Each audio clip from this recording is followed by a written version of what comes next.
Jangan lupa like, komen, dan subscribe channel YouTube TVRI Bengkulu dan nyalakan lonceng notifikasinya.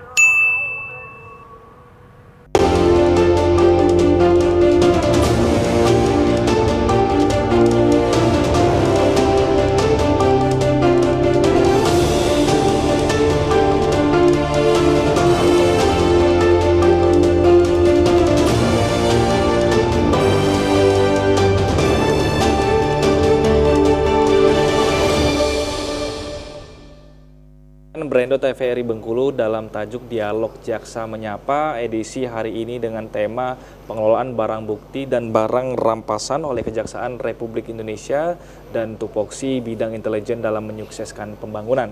Dan tentunya kita masih bersama dengan kedua narasumber kita, ada Bang Agus dan juga Bang Heru dari Kejaksaan Negeri Kota Bengkulu. Jadi saya ingin ke Bang Agus lagi, kita lanjutkan sedikit nih Bang. Jadi kalau pengembalian kerugian negara ini sebagian besar memang karena dari aset berupa barang atau karena memang sudah dalam bentuk uang nih Bang yang dikembalikan ke negara, seperti apa? Biasanya itu kan ini kita bisa pengalaman ya terkait barang bukti yang ada di kita itu biasanya pada saat proses penyidikan maupun penuntutan ada kalanya terdakwa itu atau terpidana itu menitipkan jadi kan dengan harapan ada pengurangan hukuman, dia secara sukarela menitipkan dalam bentuk uang ataupun dalam bentuk bisa berupa barang ataupun apapun itu yang mempunyai nilai ekonomis kepada kita. Tadi kan dengan harapan dapat mengurangi hukuman. Dan itu rata-rata kalau yang kami punya selama ini ya berupa uang dan sertifikat tanah seperti itu. Oke, yang aset-aset yang milik terpidana maupun terdakwa yang dijadikan untuk pemulihan keuangan negara. Oke, tapi yang sampai masuk ke kas negara lagi Bang, sebagian besar karena lelang dari barang-barang yang jadi aset milik terdakwa kah, atau memang dalam bentuk uang deh itu Bang sebenarnya? Sejauh ini yang sudah kami alami cukup berimbang ya antara yang titipan dari terdakwa ataupun hasil lelang. Seperti kemarin terakhir kita ada melelang tanah berupa aset tanah itu mencapai hampir 780 juta. Tapi itu masih jauh karena kerugian negaranya kalau tidak salah itu mencapai 7 miliar. Jadi masih cukup jauh untuk pemulihannya. Tapi ya kita tetap berusaha semaksimal mungkin untuk melakukan pelelangan, melakukan sita asetnya supaya bisa memulihkan. Berapapun itu kita usahakan supaya bisa dilelang maupun dieksekusi untuk mengurangi uang pengganti dari. Oke, karena orientasinya juga sudah. Ya, sekarang sudah berubah. Kalau dulu kan penegakan hukum terkesan represif ya, hanya fokus kepada pidana pokok, pidana efek jerak kepada terpidananya dihukum pidana badan. Tapi sekarang rezimnya sudah mulai bergeser. Bagaimana caranya supaya kerugian negara itu pulih? Ya. Makanya dengan salah satu caranya tadi ya di bahasa Pak Herus dengan penelusuran aset, tracing aset itu supaya nanti bisa diketahui berapa banyak kekayaan dari pelaku tindak pidana ini bisa kita maksimalkan pengembaliannya ke negara. Dan sebagai informasi juga, semenjak tanggal 19 Februari 2024 kemarin, sudah dilantik pejabat baru di Kejaksaan Agung ya, namanya Badan Pemulihan Aset. Nah, Kepala Badan Pemulihan Aset Bintang 3, Eselon 1, nantinya kemungkinan ini sedang berproses, bidang kami, sesi PP3 ini akan berubah namanya, menjadi seksi pemulihan aset. Karena tadi kita fokus tadi, nanti akan bersama-sama rekan-rekan dari intelijen, tindak pidana khusus, ini khusus ke perkara tipikor ya, sejak dari awal bagaimana kita bisa turun dan mencari kekayaan atau potensi kekayaan dari tersangka atau terdakwa yang nantinya bisa dieksekusi dalam bentuk sita aset untuk tadi pemulihan kerugian negara. Karena banyak faktanya di persidangan terdakwa itu ya apa istilahnya ya udah merelakan saya udahlah karena dia pikir dia nggak akan membayar. Tapi dengan adanya penelusuran aset kemudian mendapatkan aset-aset dari terpidana terdakwa itu kita bisa optimal dalam hal pengembalian kerugian negara yang dilakukan oleh pelaku kejahatan. Oke, jadi memang tujuan utamanya, orientasi utamanya pengembalian kerugian negara gitu ya Bang, bukan supaya dengan si pelaku ini jangan melakukan hal seperti ini lagi di kemudian hari, bukan cuma pemberian efek jerah saja ya Bang.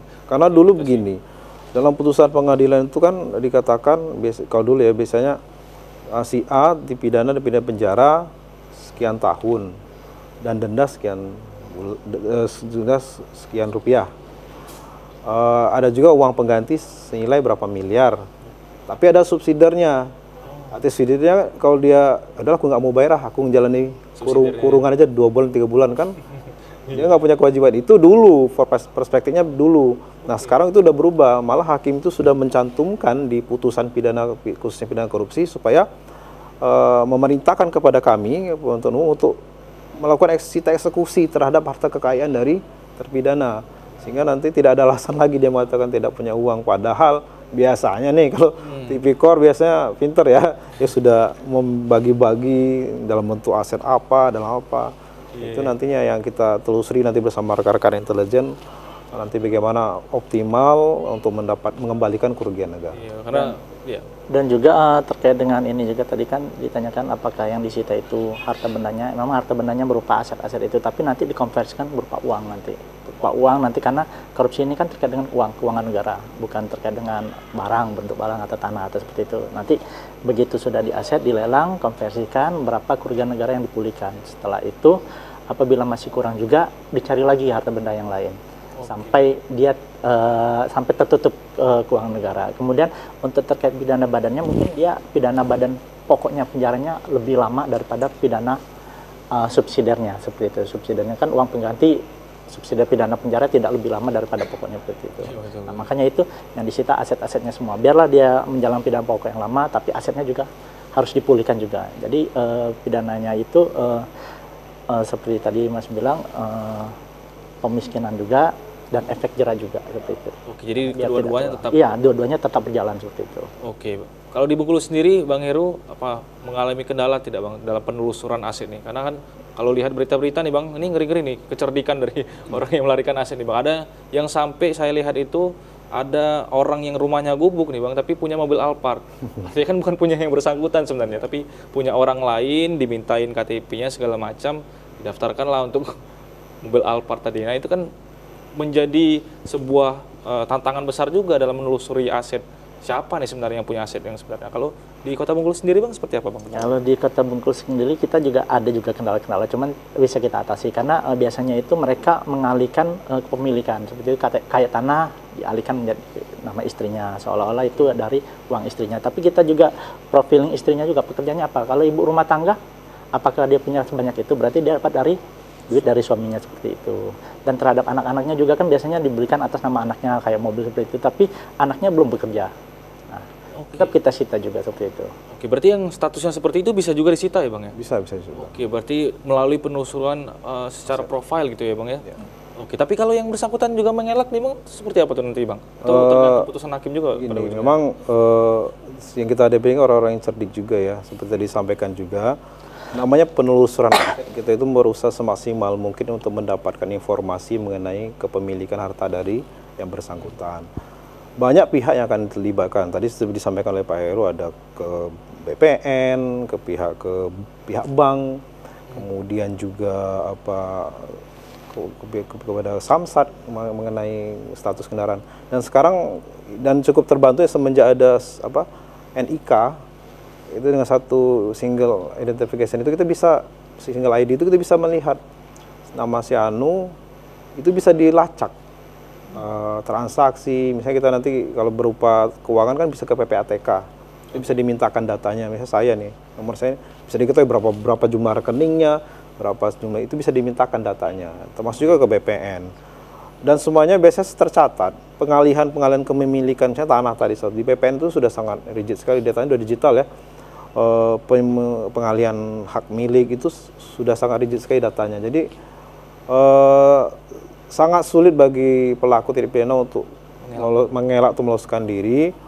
Istilahnya apa ya? Sampai pandai tumpai melompat akhirnya jatuh juga ya, Bang ya? Ada saja nanti yang yang mengkaitkan antara misalnya harta kekayaan dia dengan bukti kepemilikan yang walaupun sudah disamarkan ke pihak lain. Biasanya seperti itu. Oke, tadi poin penting sepandai-pandainya itu bayi melompat pasti akan jatuh juga ya Bang ya, karena juga sepandai apapun mengelak sebenarnya nanti akan ketemu juga ketika ditelusuri dengan sedemikian rupa. Kita harus jeda terlebih dahulu, kita akan lanjut di segmen berikutnya. Pemirsa jangan kemana-mana, tetap di Brendo TVRI Bengkulu dalam tajuk Dialog Jaksa Menyapa.